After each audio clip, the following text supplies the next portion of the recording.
Welcome, and thank you for joining us for today's DealerOn webinar, Winning the Sale with Transparency. My name is Eliana Raggio, and I'll be your moderator today. And today's webinar is being presented by DealerOn. And for anyone who isn't familiar with DealerOn, well, we're an award-winning website development company and digital agency, best known for our amazing SEO, the absolute best customer service, and the highest converting website designs in the industry, including the brand new Chameleon responsive website platform. We're so committed to lead conversion, optimization, and customer service that DealerOn is still the only company in the industry to offer a money-back lead guarantee program. Does your website company guarantee you a 50% lift in leads or your money back? Well, maybe you should check us out at our gorgeous brand new DealerOn website at DealerOn.com. Also want to let you know that DealerOn will be exhibiting and presenting at the upcoming Digital Dealer Convention in Orlando. If you're going to be there, you got to stop by our booth. It's booth 401. I'm going to be there, so stop by and say hi. We have a great booth. And while you're getting your digital dealer on, please also check out the speaking sessions from these amazing DealerOn executives. Remember, it's booth 401. Can't wait to see you there. Oh, and we have a great show in store for you today. We're very pleased to have Bryce Englert as our presenter today. Bryce Englert is the CEO of Trade Pending and a passionate product innovator. After 10 years in the automotive industry buying and running companies, his record in new product launches has been stellar. His latest introduction, Snap, solves one of the most important problems in the sales process, the trade value. Snap uses real market and digital best practices to harvest better conversations with prospects and more organic leads from a dealer's website. Bryce proudly served in the U.S. Air Force, is a respected member of the automotive community, and he can be reached at bryce@tradepending.com. Now, during the presentation, if you have any questions, please use the question feature located on the corner of your screen to submit them.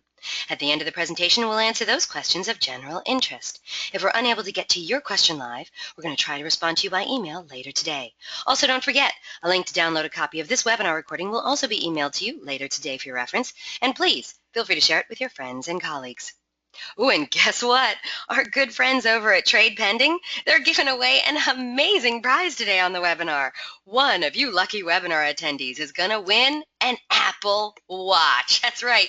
This 42mm Apple Watch Sport Edition is the latest technology release and is a beautifully constructed compact smartwatch with solid fitness software, hundreds of apps, the ability to send and receive calls via an iPhone, and so much more. The Apple Watch is the hottest wearable tech device on the market, and it is valued at $399. I am so jealous. I can't win it, but you know what? You can. This is very cool. Awesome prize for you coming into the holiday season. You have to be on the live broadcast to win it, though, so stay tuned, and you could be the one winning this amazing prize today. Also, at the conclusion of the webinar, you're going to receive a short survey, so fill it out because we're always looking for great feedback from our audience. Today, we're going to randomly select a couple of people from all those completed surveys to also win some Google prizes. And hey, do you tweet much? Well, we hope you do. We'd love to see what you have to say about today's presentation, so please tag us in it. You can use hashtag DealerOnWebby. I'm at Eliana Raggio. You can also hit up Bryce Englert at Bryce Englert. We look forward to seeing what you're saying. So let's get started. Let's learn how to win the sale with transparency. Bryce Englert, how are you, sir? Doing very well, Eliana. Thank you so much for being here today. Now, Trade Pending has this new thing called Snap, which is really, really cool. I don't know, audience, if we're going to be hearing about it today. I hope we hear a little bit about it. But what I really love, Bryce, is that you came on my show on the DealerOn webinar series, and you're talking about something that we've never talked about before. We've never talked about transparency in so much as we've never done a whole webinar on it. We know transparency is important. We don't know why it's important, though. So I hope you're going to be expanding on that as well. And I know the audience today is really looking forward to seeing all the things you're going to be talking about today. So where do we begin?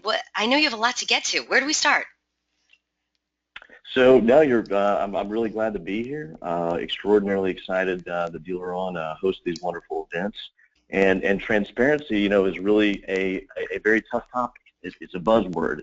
It's been used quite a bit in our industry for the last few years. So I'm going to hopefully take a little bit of a different angle and talk about why transparency. Really break it down into consumer perceptions in automotive. Get some feedback from this audience. See if there are differences in what they perceive versus what we have run in our own surveys to consumer communities. I think it's important, if we expand outside of automotive and really try to take a look at different consumer experiences in other industries and how has transparency been utilized. Is it helpful? Is it not helpful? And really, where is that going? So we're going to break that down, and hopefully I can leave folks with a very clear method, to look at, applying transparency and measuring, and asking themselves, are we transparent? What is working and what's not working? And I certainly look forward to the Q&A session at the end of the presentation. Excellent. Well, we have a lot to get to. So take it away, please, Bryce. Thank you, Eliana. So let me first just briefly introduce myself. I'm very hybrid background in a couple different industries. I have an engineering and finance background, and I've been running and developing marketing-based products for about a decade. So I do come at things very analytically, and even the topic of transparency. Hopefully, you'll see how I really don't want to trust my intuitions or my own perceptions, but rather let's get some measurements from the people that actually matter, the consumers. I love new products. I love looking at a problem and figuring out a way to solve it. It's really what I've excelled at in the automotive with a few different product introductions. But all of those come from very creative dealers, a wonderful community of dealers that frankly are eager to try to figure out how to solve the next problem. One of the most profound problems I think that I was lucky to be involved in was reputation management. And going back almost 6 years ago, we saw big changes going on online, a lot to do with transparency, as a matter of fact. So in some ways, I think I've been trying to understand transparency for quite a while and have a few different products that go that. So let's get started. Why is transparency important? I thought I'd put a few collections of quotes and show other people's perspective on transparency in business and specifically, some topics here that we're going to talk about. So first quote, transparency, honesty, kindness, good stewardship, even humor work in business all the time. Very straightforward quote. This is not words to live by, but I think if we all look at what we've done in our careers and we say, you know what, when I've been most successful, I have done these things, and I agree with John here. Another quote, transparency increases the cost of hiding the truth. More efficient interactivity exposes truths that used to be inexpensive to hide. I thought this was an incredibly powerful quote. It came out of a book called Extreme Trust, which I am including in my resources later in the presentation. What's interesting with this is if we do think about the automotive industry and how we have been forced to expose more and more and more, and frankly, interactivity in a mobile environment where half of our customers are interacting with us on a phone. What truths are out there that we haven't thought about? What information do our customers have right at their fingertips that we're having to manage today and also tomorrow? I thought this was just an awesome quote. Third, today power is gained by sharing knowledge, not hoarding it. Transparency is a process of sharing knowledge. And in the automotive industry, there's only two parties. There's dealer and there's customer. One of those parties has more information than the other. It is dealer. They do it every day. They value cars, they sell cars, they service cars. They know more. Ultimately, consumers may come into that cycle for purchasing a vehicle once every 6 years. And when they do get there, sure, they cram and they try to obviously learn as much as they can to build confidence and ultimately trust. But power for a dealership can be achieved, I believe, by sharing a little bit of knowledge into how the business works and things like that. Not just for new car sales. There's good debates on fixed pricing and things like that, but we're not going to get into that today. The truth is that the lack of transparency should be the real source of worry. When implemented intelligently, transparency can actually put you and your business in a place of empowerment instead of vulnerability. Wonderful quote. This, frankly, is like a product outline right here within itself. I think there's a lot of product managers, maybe a few on this call, that are looking for roadmaps, and you can take some of these words and really figure out how to make solve problems of the future. All right, last quote. I do not want to give my customers any information. From the dealer serious. I visited Tuesday morning. Unfortunately, it is 110% true. I'm fairly certain that this dealer practiced taxidermy on his customers prior to becoming You don't say. I don't say. But there are a lot of angles in this. This term transparency and what we do and interact online with dealers. There's a split. I certainly see a vast majority of dealerships that understand that there's some needs, some problems to solve. But there are some old dogs out there that just say, you know what, I don't want to give any information to my customers. All right, so let's take a look at consumer perceptions of the automotive industry. Hopefully this will expose some differences and things like that. And most of this is going to be through a few polls, which we have 2 in a row right here. And Eliana, I'll let you take us through those. We do. All right, audience. We have 3 poll questions for you today, but we're going to do 2 of them right now, back to back, all right? So please get involved with these poll questions. It really helps us out to find out what you think is going on in the automotive industry as a whole, but definitely what's happening at your dealership. So the first question is on the screen now. In the future, do you predict that consumers will have more or less information in the automotive buying process? Please select one of the following. Do you believe it's definitely a lot more, somewhat less, definitely a lot less, or they'll get what I give them and they'll like it in my best curmudgeonly dealer voice? I guess I didn't do too good at that. But anyway, let's keep going. In the future, do you predict that consumers will have more or less information in the automotive buying process? Definitely a lot more, somewhat less, definitely a lot less, where they'll get what I give them and they'll like it. And it's funny, Darwin just wrote in, he says he thinks it will be more, but it's going to cost a lot more. And then he says, be careful what you ask for.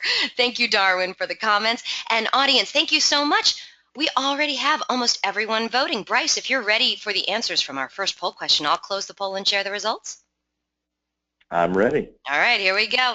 Let's close this poll and share this results. Well, my very savvy audience believes 91% believe that they will definitely have a lot more information in the automotive buying process in the future. 91%.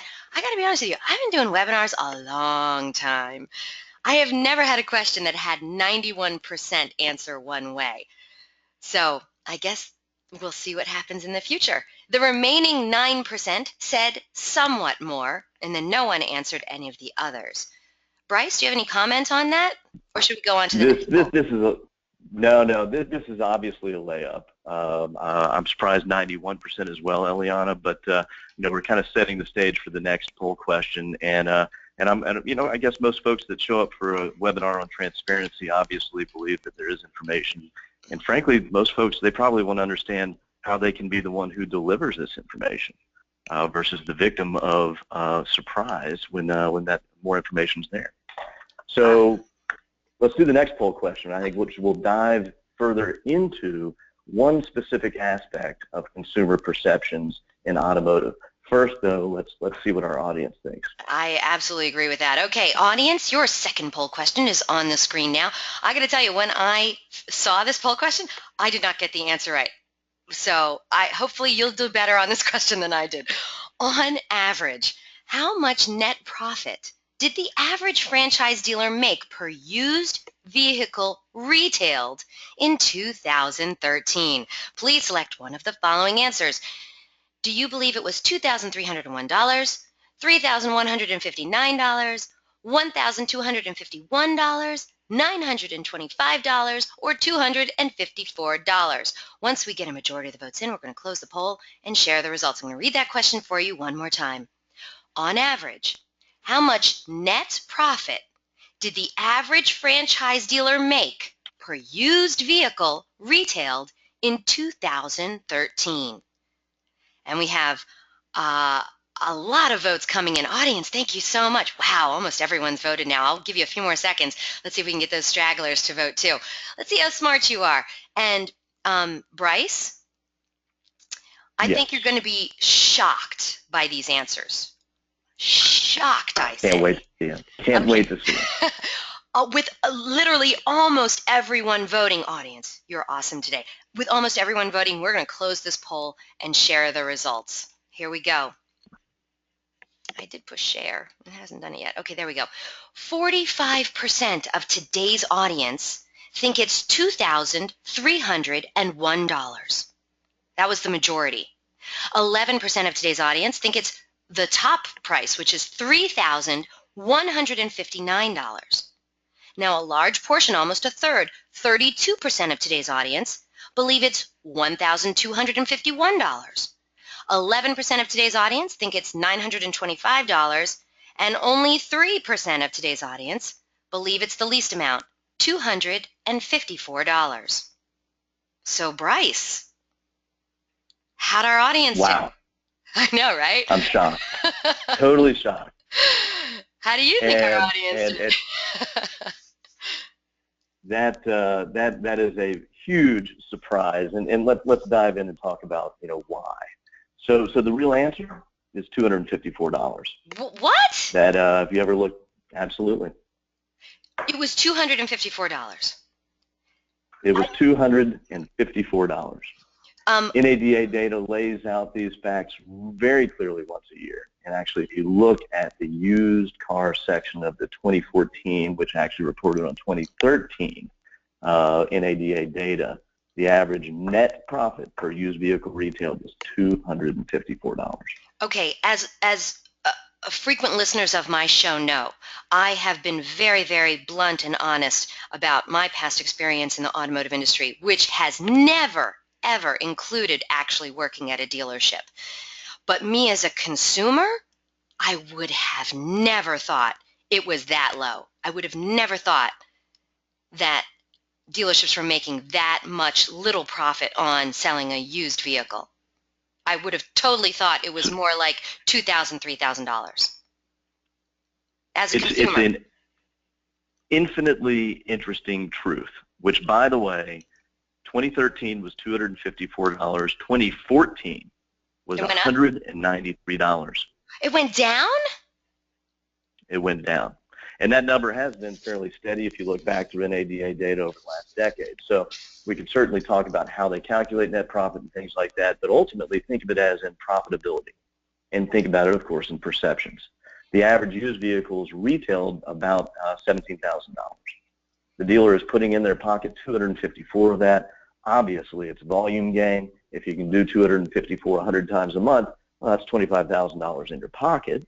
And oh, by the way, that's only your used vehicle department.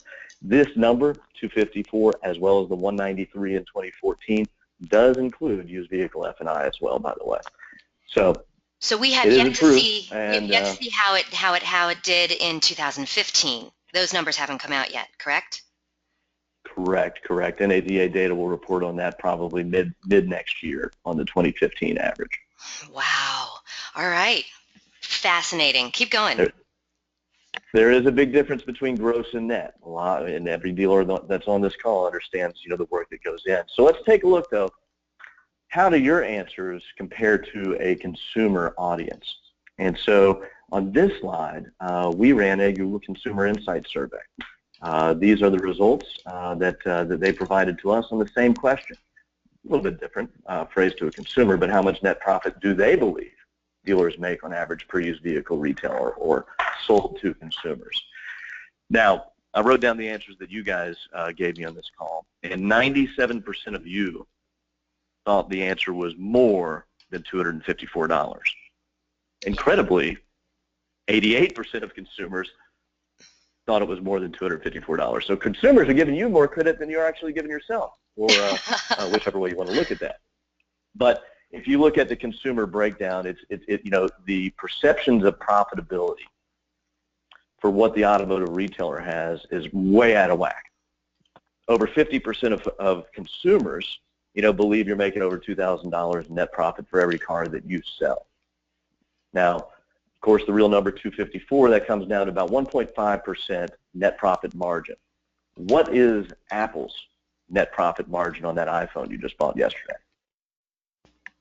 Almost 40% net profit. Yeah. So it's amazing, you know, in an industry where there is conflict on pricing and things like that, the perceptions are so out of whack to reality that perhaps there is something in the future that allows, you know, consumers, you know, to be educated, you know, a little bit more in the business, a little bit more about what goes into being a dealership and things like that. So I'm sure we'll get some questions on this. I look forward to those. Let's move on to our next topic, though. Let's take a look at some other industries and what they have done and where they stand in transparency, and use that as a truth to come back and then talk a little bit more about the automotive industry.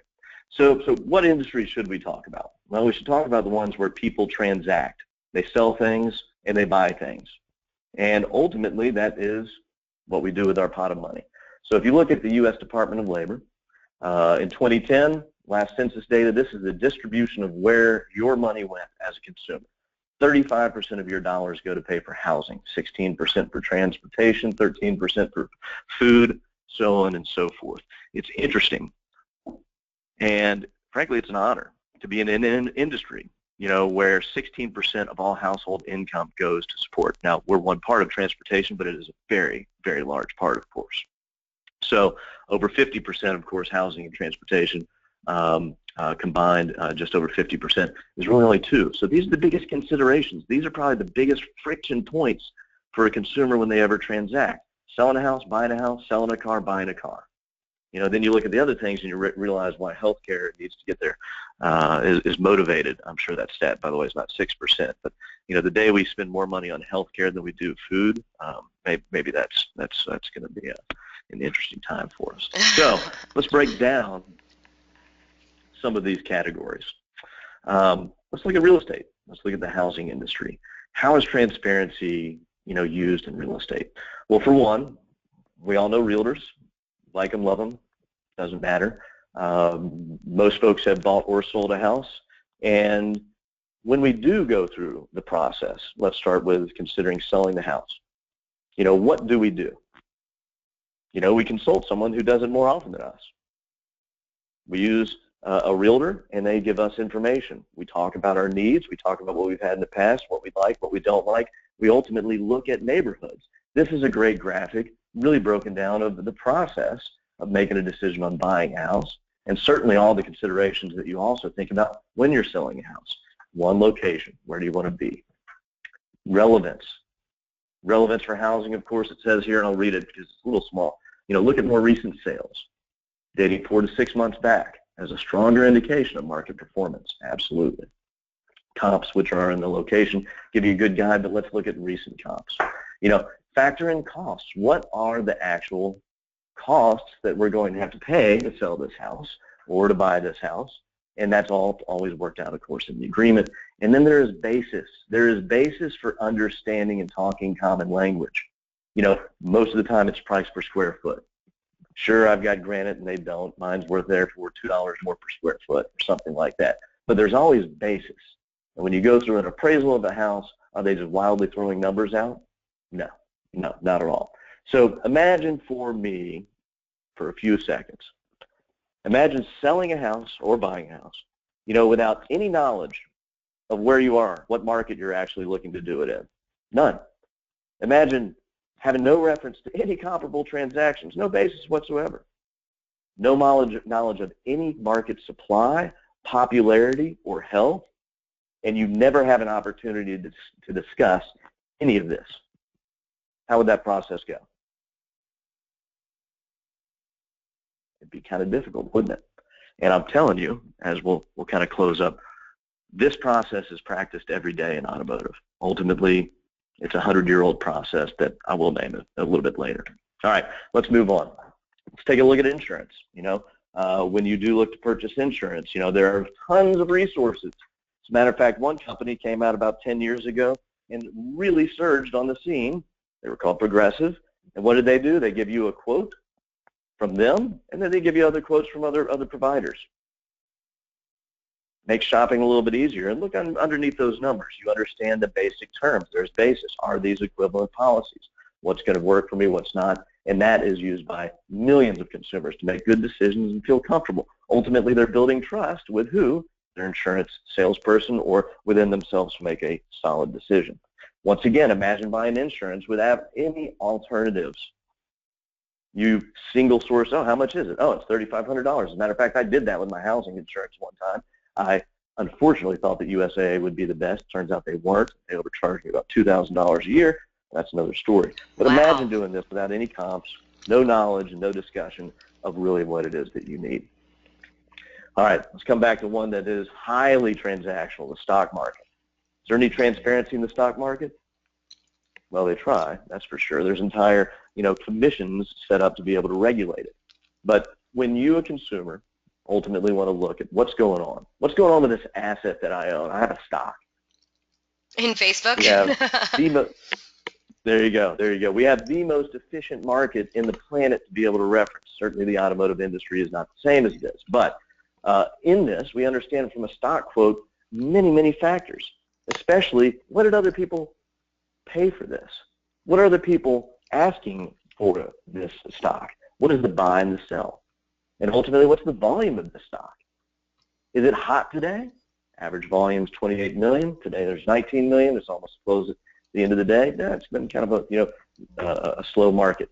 Tons of information here, of course, and machines, can chew at a lot of this, and they create, high efficiency trading, and then we as consumers lose because we have brains and have to make decisions once a month or so in regard to that. So imagine, once again, selling or buying a stock without any knowledge of the company.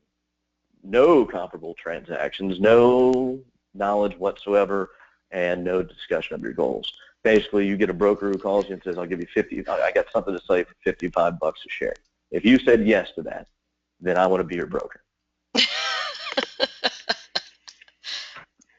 Probably would not happen, but guess what? It's happening every day in automotive, every single day. And we wonder why there's no trust issue. Well, there's no transparency. So last, let's take a look at food, right? Ultimately, back to my reputation roots, we've seen a lot of access to data, information, and whether you're buying a car or going to look at where good Indian cuisine may be in your area, you have access to these tools such as Yelp to be able to figure out, what other people have had. Frankly, you can go on Yelp and figure out what you're going to order based on popularity, based on feedback. And when you walk into the grocery store,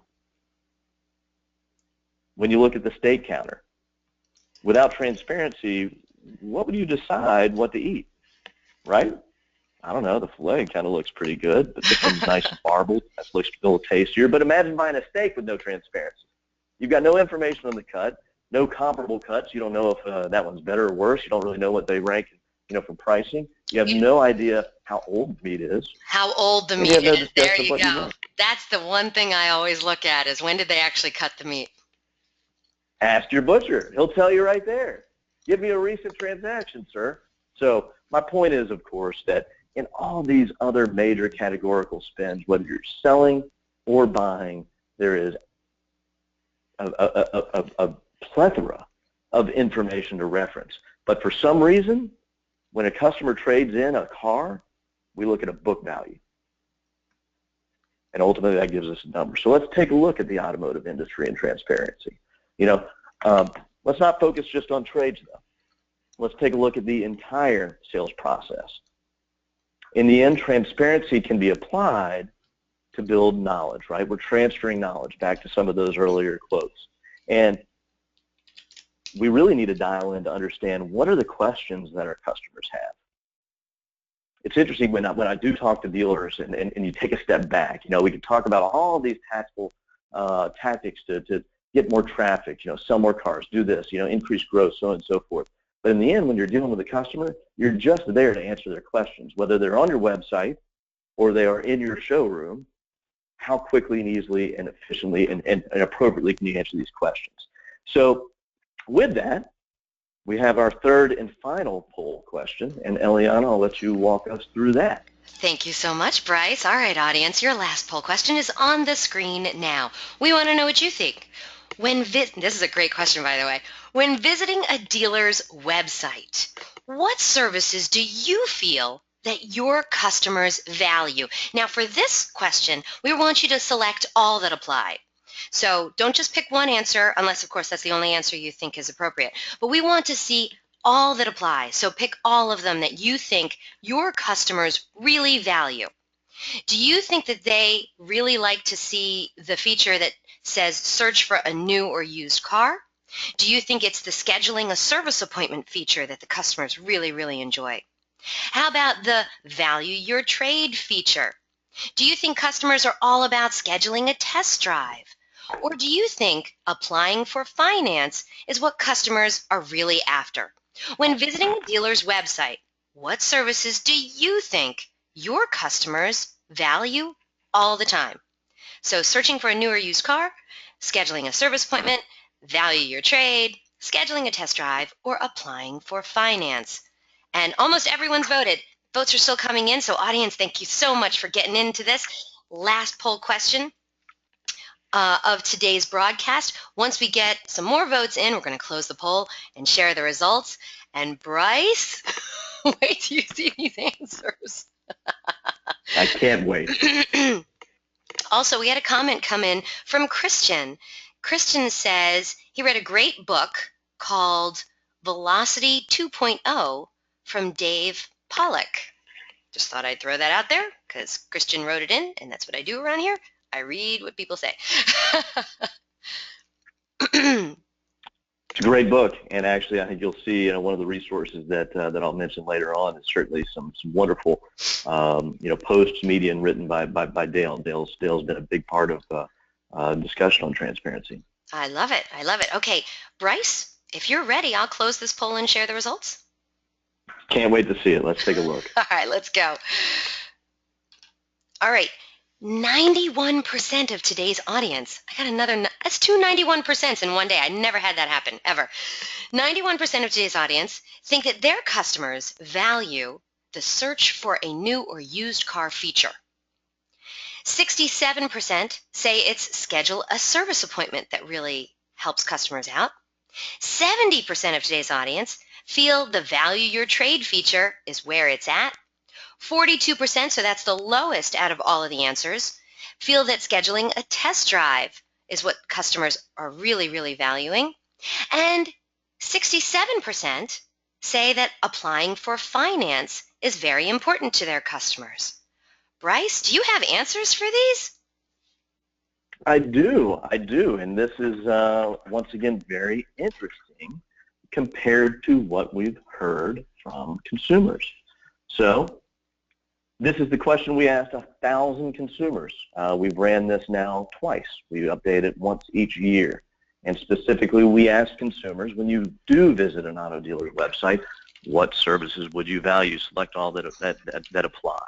Now, you'll notice on this also, we wanted to identify online chat. So one thing that really stuck out is that dealers perceive that consumers truly value all this stuff, where consumers tell us, you know what, actually don't. So perhaps they're there just to get directions or a phone number. But once again, the consumer, has different preconceived notions about what they may be able to do on a dealer's website.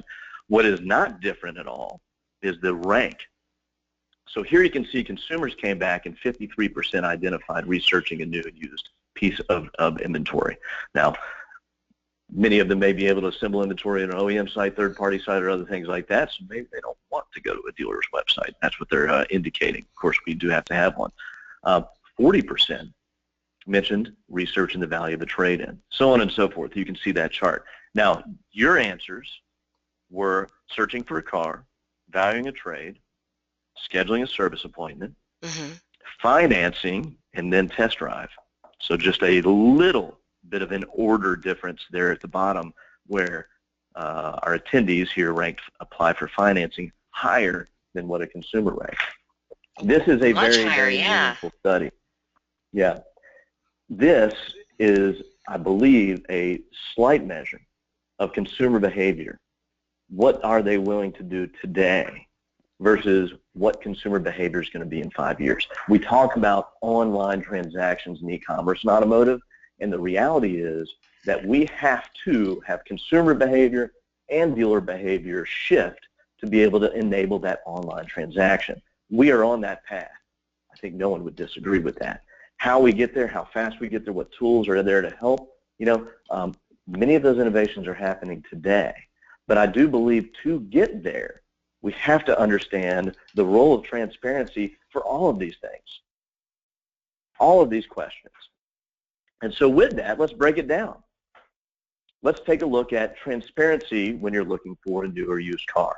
Now, I've masked the identity of this dealership, but I'm a consumer. I've come into your website. I want to buy a car. I want to buy a 2010 Ford Focus. It turns out that, guess what? You have one listed on your page. Now tell me, what information am I gaining from this page? There's no price. There's no image. There's nothing. There's no comments. There's no aging. There is nothing for me to reference here. So am I going to buy that car? Wait. That was an actual VDP? Like, you didn't make this up? That is an actual VDP. Absolutely not. Absolutely not. You don't see them that often, but they still exist. And this may be from that same dealer that I mentioned earlier that didn't want to give those consumers any information. Even the vehicle comments. It doesn't talk about that vehicle. It says we have a wide selection of pre-owned vehicles. We have a wide selection of pre-owned vehicles. Wow. Exactly. It's pretty atrocious. But, let's look at bad, let's look at good. Let's look at the alternative. There's a lot of examples here. For one, I certainly wanted to put together a DealerOn example, but let's break down a few elements of transparency that are happening within this dealer shopping experience. Here's an SRP. A lot of comparative opportunities, a lot of filtering opportunities. Clearly, price is listed, but on the, say, most important page, I love what's going on in the website world to be able to add some elements like we're seeing here that I have arrows in. Not only do we have pictures of the vehicles and all the information and great comments, further down the line, it's laid out nicely. It's simple to find my answer. I don't have to dig. I don't have to click and go to 5 different pages to be able to get to it. Ultimately, I'm given a price reference. Recent price drop, $2,100 since December 5th, 2015. Guess what? That's something to discuss. Do you get a lead on the card? They may ask, hey, I noticed the price is going to drop. Is that going to happen again sometime soon? No, we want to let you know because, we oftentimes, once inventory gets aged, we do price drop. This one's already gone through that process. It's really well priced. So you should be pleased with that. By the way, 139 people have also looked at this car. One person's inquired on it. This is good information. And instead of having no information, frankly, all we're doing is inviting a debate here. We're providing enough information so that we, the dealer, when we converse with the customer, we can relate to information and not debate. So let's take a look at other information. Here's actually the bottom of that VDP, and you can see customers have viewed this. Check out these other cars. We want to be able to show multiple options, the consumer. You like that car? Perhaps you're going to like that car. Just enables a better shopping experience. Let's take a look at the trade. All right. This is what we've lived with for hundreds and hundreds, about 100 years. As a consumer, this is a report on a car. I've masked the identity of who produced this report. But the page really doesn't give you any information, does it? Ultimately, I got a price, $16,379. What do I do with that? If I'm going to call you and say, hey, what do you give me on my car? What are we really going to discuss? Well, we're going to discuss the number because that's the only number. Or better yet, now we're going to have to debate condition. I said my car is in very good condition. You tell me my car is not in very good condition. Let's debate. Does that build trust? No. How can we be transparent? So imagine for me being able to relate to the consumer the information that you know or tools that you use may be able to contain that tools. Imagine having a conversation with someone, and if you are from a BDC on this, I talk to BDC reps all day long that say, you know what, if I know their trade, I know the customer. I probably know what they paid. I know what their payment was. I know what they liked. I know their mileage. I know how they drive and things like that. So what if we were talking about their vehicle in terms of supply? By the way, did you know there's 32 of your 2011 Acura TLs within 250 miles? There's quite a few of them. We know these cars. I can tell you exactly what the market is for your car. And oh, by the way, here is how popular it is. If you compare your cars to all other cars that are on the market, it's about a 5, on a scale of 1 to 10. Popularity, of course, and back to your inquiry there with Velocity 2.0, we as a community and dealers the last decade have really understood demand. Demand may be the most important factor for what a vehicle is worth today, because how fast can that vehicle sell? What if we were to talk about that with the consumer? And oh, by the way, we're going to give you information. Even if you don't decide to sell your car or trade your car today, if you put it on Craigslist, on average it's going to take 28 days to sell. Do you have that time? Or can I be a convenience for you? What if we actually showed them the market for their car? What if we produced a list, or in this graphical form, a visualization of all the data? And based on mileage, which is the x-axis, and value, which is the y-axis, what if I were able to discuss with you why it is that I can pay what I can pay based on other cars that are in the market? And what if I could show you visually, oh, by the way, your TL is a great car. It happens to be the 4th highest mileage car within 250 miles. You have to recognize, are you buying the highest mileage car from me? No. Now you have an opportunity to converse. Tell me, Eliana, why does your car have so many miles? Do you expect your driving habits to change? No. Just a little transparency. It could go a long way, right? I mean, that's ultimately that's an eye-opener right there, because I mean, I think that's one of the major, when consumers complain, they complain a lot about how they feel that they got shorted on their trade-in value. They thought that they should have gotten more money. It is a huge point of friction. Zero information sharing by all traditional methods of associating value of a vehicle. And ultimately, supply and demand do bookend value, right? Supply and demand move stocks. Supply and demand move houses. Supply and demand move stocks. Supply and demand move cars. And in the dealer world, certainly the used car world and the trade-in world, 67% of all used vehicles retailed came from trades. That's another NADA stat. So ultimately, this is a huge source of not only profit and revenue, but also a huge source of customer relationships. We may retail 17 million units this year, new. We're going to retail just shy of that, about 15 million units used. And those 15 million are all new customers potentially, right? So let's take a look at the service department. All right, here's an RO. Imagine if you delivered for your customers an RO that looked like this. Repairs, $817. How would that go?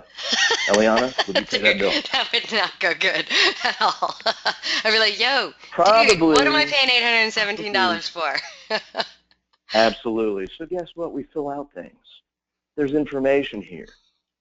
Is everyone in your service drive upset with you? No, because you share information. You need this. This is how much that may cost. And oh, by the way, when you pay, here's an itemized list. This is not rocket science. We apply transparency everywhere in the dealership.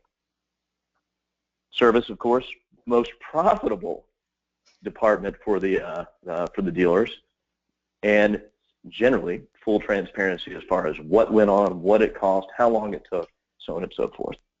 Right? Right.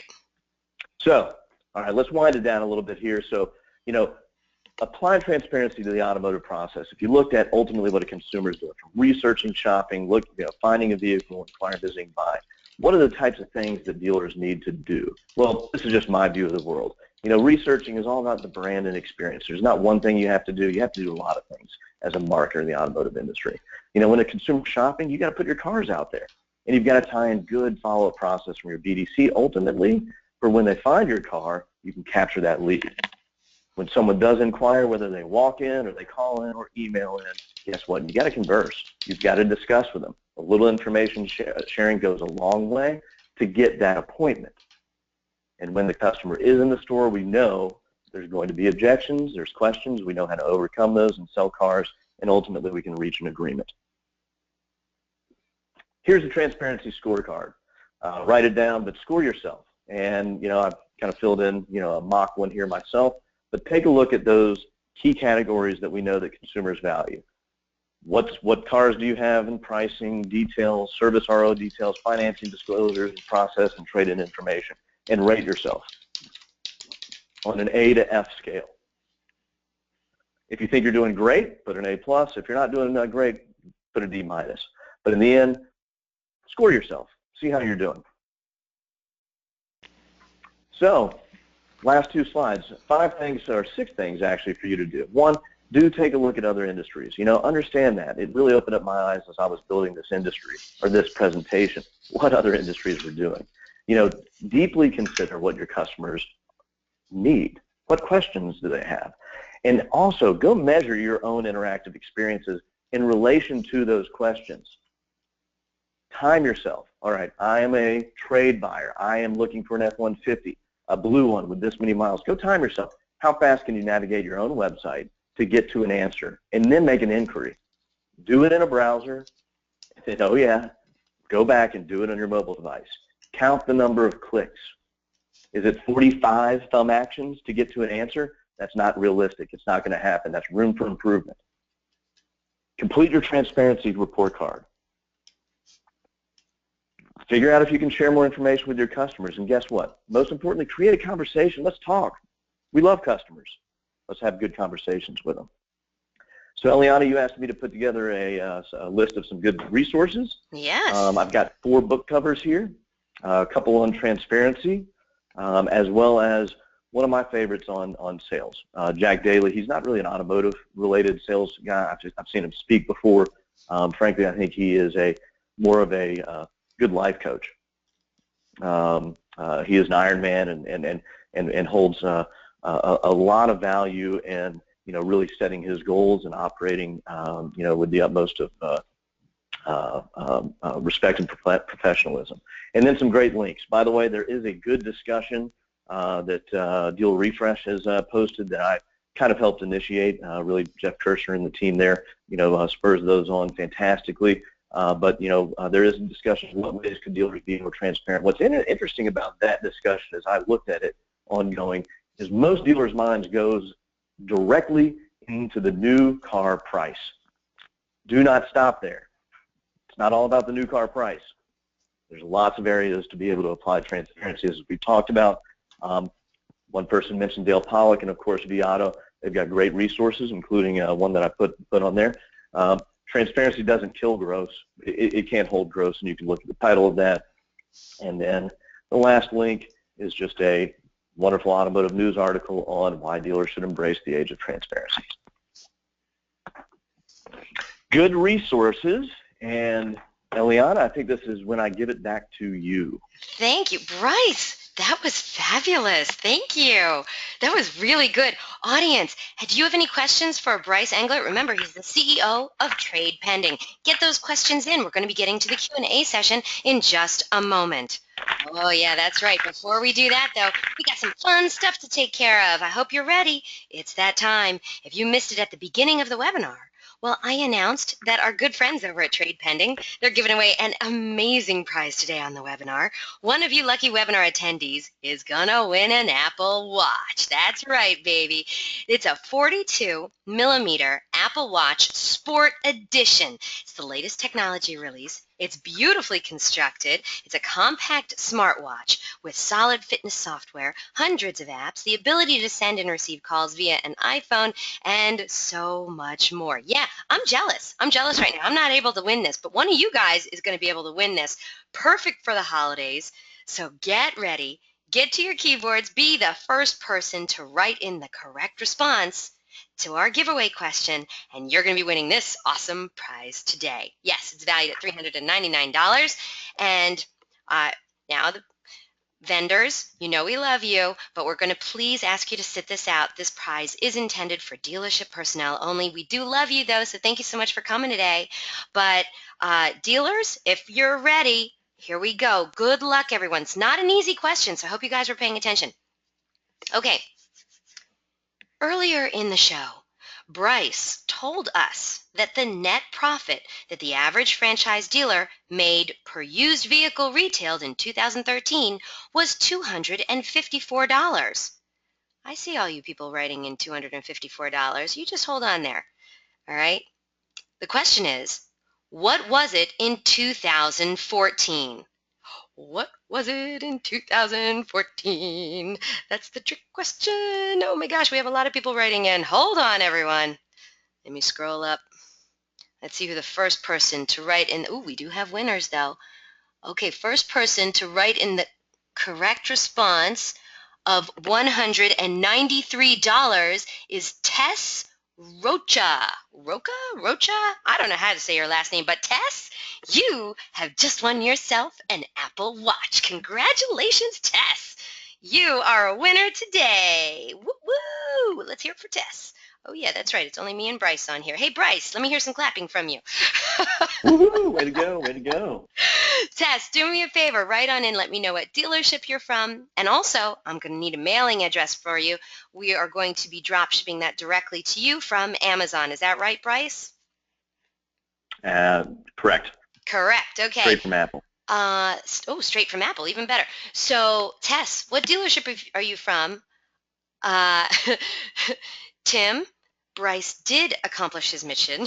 He did say the secret word. And AJ is clapping for you, Tess. Tess, we're still waiting for you. Thank you, everyone, for playing along. Now, listen, I know not everyone can win an Apple Watch every day when they come onto my webinar. But don't worry, because we give away cool prizes every week. So if you didn't win today, and I know only one of you didn't not win today, then come on back to another DealerOn webinar. We give away cool prizes every week, and who knows, that next DealerOn webinar might be your lucky day to win, all right?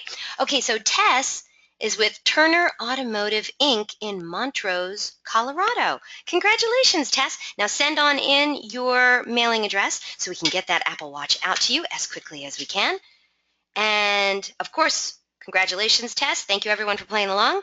And we've got to thank our good friends over at Trade Pending for their incredible generosity. That was really awesome. All right, Bryce, are you ready for some questions from the audience? Absolutely. Absolutely. Okay. Okay, your first question comes from Andy. It's actually a really good question. Andy says, is it possible to be too transparent? Which kind of goes to Allison's question, too. Allison says, is there anything we shouldn't share? So I don't know if it's the same question or not. But Bryce, what do you think? Is it possible to be too transparent? I think so. You know, I Yeah? think that there is a level of information, you know, that every customer is comfortable, you know, with knowing. And if you look at the other industries, you know, that we've you know, studied, let's take a cue from that. You know, look at the savvy, you know, real estate investor. How much information are they really drilling into? Much more than the casual buyer, you know, who has bought one or sold one you know, house in the last 20 years. So I think you really do need to base that on the personality of, you know, the consumer. How they inquired. What are they mentioning to you about what is important? Good open-ended questions, I think, you know, can give that. But yes, I do think there's too much. There is trouble with that, and information overload can be confusing. But I think that there's some areas in automotive that we have to be more transparent in if we ever expect A, to get to an environment of online e-commerce, and B, also to regain trust. You know, we cannot be continually hammering our customers. We have to understand there's parties that are coming on the scene that want to rob you of your used car business, and they oftentimes are coming at it saying, hey, we are the transparent party. That's why we're going to get, you know, a big piece of this trillion-dollar market. Long answer, sorry. No, you're doing just fine. You're doing just fine. And then Allison's question, I don't think you really hit it, but is there anything that you shouldn't share? So, yes, you know, similar to what I was saying, I don't think that you have to, you know, break down every last detail of a buying order, or, you know, what comes in the invoice when they're purchasing a car, nor do they have to understand, you know, exactly, you know, all of the market forces that may come into play and how you're pricing cars, things like that, basically what they can understand. Specifically, I would think that some consumers are going to get confused if you do start talking profit. But I do believe there is a method to communicate more information without talking profit. I hope that answers your question. Which brings us to our next question, which comes in from Mike. Now, this is interesting because I've seen a lot of dealers do this. Mike says, do you think we should have more than one price on the website? I don't know if you've seen this before, Bryce, but some dealers have like an MSRP, plus they have like an online price, and then they have like a discounted price. I don't know. I remember seeing one dealership and it had like 3 different prices on one car. So should we not be doing that? Do we need to let people know how much we're making on the cars? Good question, and my first caveat is I'm not an expert on that, but I will tell you that I've spoken with folks that have tested that, and good companies like DealerOn, they test that stuff all the time. All the time, Do yeah. an A/B test all the time. How do you get the best conversion on your website? Well, you test that. Did 2 prices work better than 1? Maybe it's different for your store than it is the other store. So I don't think there is any one answer to that. I've heard most folks, discussion on that, trying to, have a single answer, but I think the real answer, and once again, I have not tested it myself, so I can't tell you, is test it. And if you don't have a platform that can test it, I could probably tell you somebody who does have a platform that you can test that. Okay, we did have a couple comments on that. Anthony wrote in, he said some states require that. Now, that I didn't know. And AJ said, if for nothing else, you should show a discount just to let them know that you do have discounted it. Okay. Good point. Good point, AJ. Very good I like it. I like it. All right. Next question. Oh, we did have this question I wanted to get to. This one came in from Christian. Bryce, do you remember saying something about NADA information? 67% of sold cars came from trade-in cars or something like that. What was that exact thing that you said? Good question. So NADA data, it's about a 20-page PDF. I read it religiously and have for a decade. If you download the 2013 or 2014 report, there's a wonderful in our section pie chart, and it lists sources of used vehicles retailed. That's the title of it. And if I recall, there's 2 categories that build to 67%. There is anyhow, if you add those, it's 67% of used vehicles that were retailed came from trade-in. So they break it down: trade-in for a used car, trade-in for a new car, and you add both those up, and it's 67%.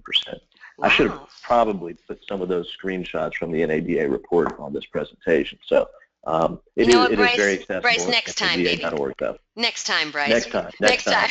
Absolutely.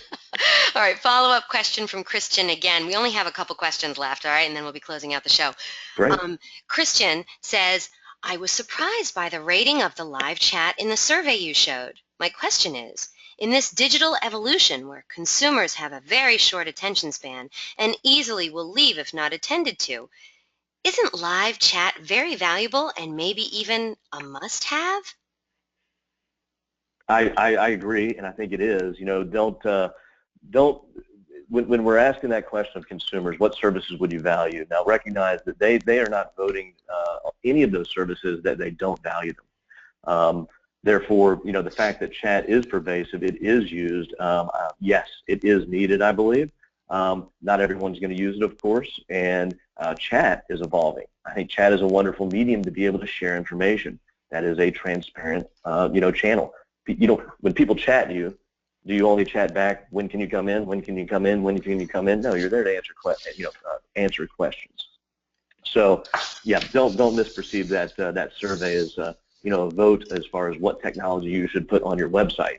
It's simply an indication of what that consumer perception may be from a value perspective. Yeah, and Christian, just so you know, I've never used chat and then didn't buy the product. That's just me. Every time I've used And think chat and about I got my question automotive answered, chat too. I used it. I bought the product. And I think there's probably a disconnect from what consumers think they can achieve through chat on a dealer's website and what they actually can. Do they know they can actually get information, or are they going to get just hit back, when can you come in, when can you come in, when can you come in? So if you're there and you can open up that channel for sharing information, sharing knowledge, I think consumers would absolutely love that experience. It's very efficient. All right, Christian, great question. Thank you so much. Okay, last question comes to you from Tom. He says, this is always a great question. Any ideas how to get management to agree to be more transparent? Bryce? That comes from Tom. Good question. Yeah, Good this question. is a good question. We talk to dealers every day, and Tuesday I had a conversation with a general manager that said, I don't want to give customers any information, and I'll tell you, that individual, that store, is not going to adopt transparency in any process. Hopefully, I've communicated a little bit of information that may help them in the future. I think those people are aging out. So I do think that if your store has a misperception of transparency, open up the conversation. It's not just about fixed pricing for a vehicle. That's not transparency. And it doesn't just apply to the vehicle. Let's talk about the whole store. Let's talk about the entire process. Once again, going back to that scorecard, many pieces of the puzzle, you're probably doing really well from a transparency perspective. And I think find a good story. I have references. I am happy to introduce you to other BDCs, managers, used car managers, and folks who strongly believe this is a real important part of their business. It's a differentiator. And oh, by the way, that comes back into branding. It comes back into loyalty. And we all know if you're going to burn down every customer that comes to the door tomorrow, they're not going to come in there in 4 to 5, 6 years. My VP of sales has a retail background. He's seen it all, certainly in a competitive Jersey market where he lives. He sees probably a few more stores, that do still try to, really hide a lot of information from consumers. But once again, I think those the percent of those dealers is really going down.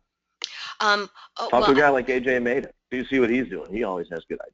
Ironically, he's on right now, and he wrote in. I was just about to say, we have a few more comments, and then we have one last question that just came in. So AJ Maida just wrote in. He says, the #1 response for chat, I don't know the answer, but I can get back to you. What's the best way to contact you? Email, text, or phone? And then Darwin wrote in, he believes you should show your manager that you can handle the information and not turn a buyer into a shopper. Interesting, Darwin. Thank you. All right. Bryce, one last question for you came in from Elmer. Elmer says, do you have any stats on gross or volume from more transparent dealers versus non-transparent dealers? And Elmer, before Bryce answers that, let me just put out there that I think transparency is like a rainbow. I don't think you could say, well, these dealers are transparent and these dealers aren't transparent. I think there's many levels of transparency, and some dealers are more and more and more and more transparent, and then you have the most transparent. So I don't know if that can ever be truly measured. I don't know. And then I think some dealers think that they're transparent, and they're really, really not compared to others. So Bryce, with that, I'm going to let you try and answer that very difficult question. I don't have stats. I could keep it that simple because just like Eliana had, where do I draw the line on a dealer who was transparent versus not, and how do I get access to all their information, such as gross, like you mentioned.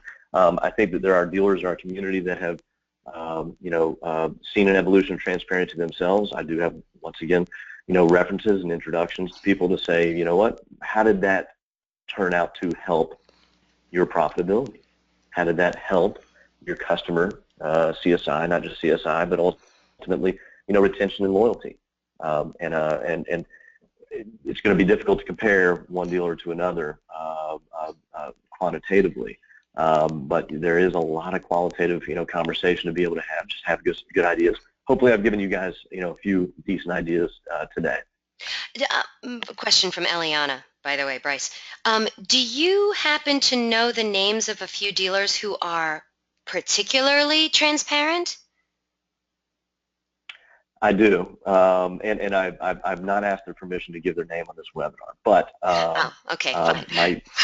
my email address is right there, and I'd be more than happy to make any point-to-point introductions. There's probably a few friends that I have on this webinar, and if you would like your information given on the webinar, please just write in to Eliana.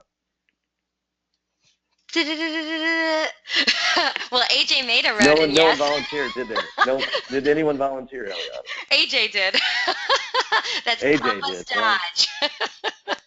I got to tell you, it's not a bad place to start. If he doesn't know the answer, he has a lot of friends that will know the answer, and maybe you want to listen to multiple answers. I think that's actually a really good idea too. You should have more discussions than just one. Well, Bryce, this was definitely an amazing webinar. It was eye-opening, and I love when I do a webinar and I actually walk away with learning something that I never thought I would learn. So thank you so much, Bryce. And audience, if you want to know more about trade pending and their awesome new feature, Snap, well, as you can tell, Bryce is pretty darn sharp, and he's an awfully nice guy. So I would highly recommend you email him or text him or call him directly and see what he can do to help you at your dealership. Bryce, thank you so much. I hope this isn't the last time I get to see you on a DealerOn webinar, sir. Thank you, Eliana. Really enjoyed it, and thanks to all the attendees. Excellent. I want to remind the audience that a link to download a copy of this webinar recording is going to be emailed to you later today for your reference. Please feel free to share it with your friends and colleagues. It was a great one. Today's webinar is also going to be posted online within 24 hours, so go to dealeron.com/webinars. From there, you can view our upcoming webinar schedule or access any of our past webinars. Also, at the conclusion of this webinar in just a moment, you're going to receive a short survey. It's very short, 6 questions. Please fill it out. We're always looking for great feedback from you. Today we're going to randomly select a couple of people from all those completed surveys to also win some Google prizes. And yeah, I want to let you know that DealerOn is going to be exhibiting and presenting at the upcoming Digital Dealer Convention in Orlando. Actually, Bryce, you're going to be there too. I'm going to get to meet you in person. I should, yes, absolutely. Excellent. So everyone in the audience, if you want to meet Bryce in person, you got to come to Orlando. Now, we're going to be at booth 401, so stop by and say hi. We've got a great booth. We're going to be getting our digital dealer on, and also we have some speaking sessions from these wonderful DealerOn executives. Now, don't forget, Digital Dealer, January, booth 401. Can't wait to see you there, all right? And invitations will be going out tomorrow for our very last DealerOn webinar of the year. And let me tell you, it's a doozy. How to become a 30-plus car salesperson. That's right. Well, you know what? Mike Davenport did it, and he's going to show you how. He's an award-winning salesperson at the top of his game who consistently pushes out more than 30-plus units a month. While his hustle, grind, and work ethic are notably impressive, there's no denying that his branding strategies and proven techniques have brought him phenomenal success. And now he's ready to share them with you. Are you ready to learn what it takes to become a 30-plus car salesperson? In this amazing 1-hour webinar, Mike is going to share the best practices, processes, and skills that every salesperson needs for maximum results. Attendees of this fast-paced presentation will hear about how to brand yourself and why, social media marketing and engagement, selling strategies that blow customers away, the rigorous after-sale follow-up that nets the highest percentage of repeat and referral business, how to get customers to think of you every time they get gas, closing techniques that eliminate the need for a TO, and the ultimate customer experience that reduces showrooming and increases loyalty. I'm not sure how he's going to fit it all into one webinar, but we're certain that you shouldn't miss this chance to hear one from one of the industry's best and brightest. Are you ready to learn how to become a 30-plus car salesperson? Because this webinar isn't for the faint at heart. If you think you can handle this hour of awesomeness, then you had better register now. So don't forget, DealerOn's weekly webinars are held Thursdays at 12 noon Eastern, 11 a.m. Central, 10 a.m. Mountain, or 9 a.m. Pacific. And we have some great webinar subjects already planned for the new year. But if you have any questions, comments, or suggestions regarding these webinars and our topics, hey, contact me directly. I love hearing from you. Again, my name is Eliana Raggio. I'm everywhere. I'm on Facebook, Twitter, Google+. I'm on all the automotive social networks. So track me down online or just email me directly at eliana@dealeron.com. Thank you all so very much for spending this time with us today, and I hope to see you all on another webinar in our continuing education series. Take care.